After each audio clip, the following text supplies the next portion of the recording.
আজকে একটা মজার গল্প বলবো। আমার মা হচ্ছে কুইন অফ রিসোর্সফুলনেস।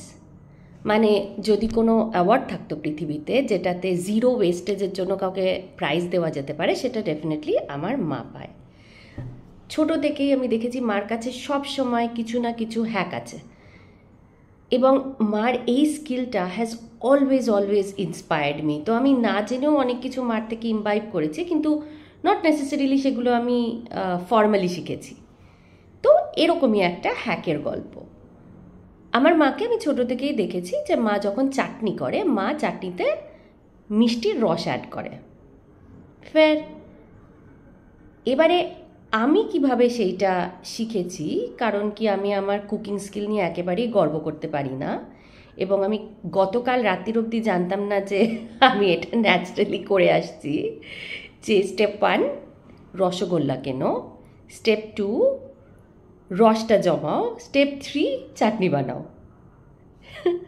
তো গতকাল রাত্রিরে আমার মা আমার সাথে মেনু সেট করছে, তো আমার মা আমাকে বলল যে মা আজকে চাটনি বানাবে।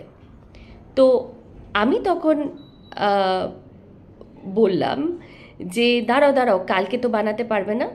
তো মা বলছে যে কিন্তু কেন, কালকে কেন বানাতে পারবো না? তো আমি তখন বললাম আরে রসগোল্লা কেনা হয়নি তো। তো মা বলছে মানে?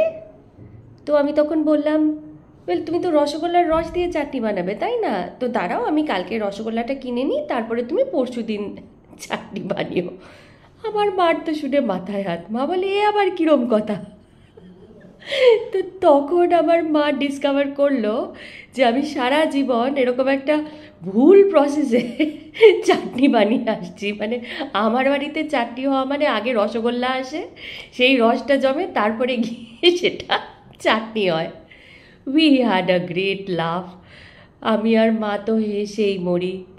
ওয়েল, এরকম বিদঘুটে লেসন নিয়ে আমি সারা জীবন কাটিয়েছি, এবং আমি আজকে শিখলাম যে এটা ডেফিনেটলি নট নেসেসারি।